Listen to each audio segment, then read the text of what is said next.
leader pointed it out in his opening remarks, everything was going really quite well. There were a lot of working groups that were meeting. There was great bipartisan cooperation. Both sides were getting ideas included in a plan. And then yesterday, the Speaker of the House showed up with an agenda. And then all of a sudden, it got taken over at the leadership level.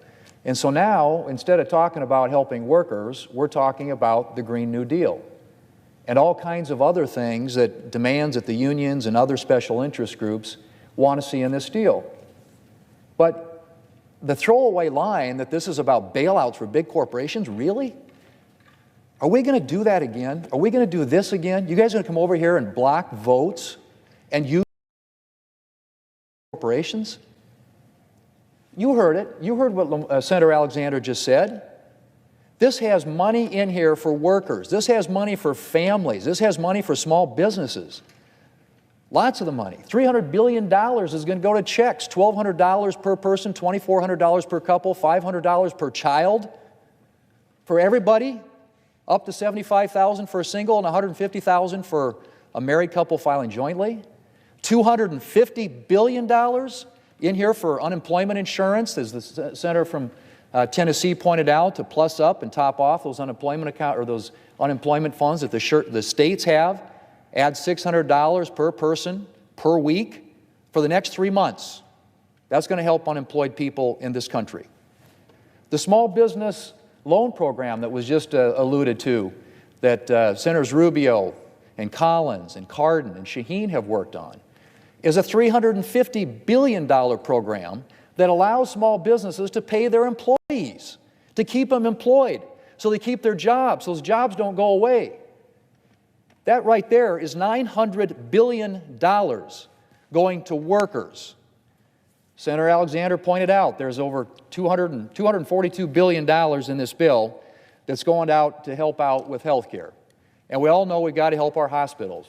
And between the $75 billion in direct spending in this particular provision and the $25 billion or more that's going to be part of the Medicare provisions, that's $100 billion for hospitals, $20 billion for veterans' health care, $11 billion for vaccines, therapeutics, diagnostics, and other preparedness needs, $4.5 billion for Centers for Disease Control, $1.7 billion for the strategic national stockpile, $12 billion for the military, $10 billion for block grants to states, $12 billion for K-12 education, $6 billion for higher education, $5 billion for FEMA Disaster Relief Fund, $10 billion for the airports, and $20 billion for the public transportation emergency relief. All told, $242 billion, $186 billion, I might add, which goes through the states. Everybody's talking about helping out the states. $186 billion of the $242 billion in this part of the bill goes out to the states.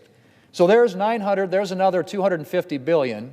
You're looking at 1.2, 1.3 trillion roughly of this bill that is going to healthcare workers, hospitals, medical providers, families, employees, and unemployed people. That's where it goes.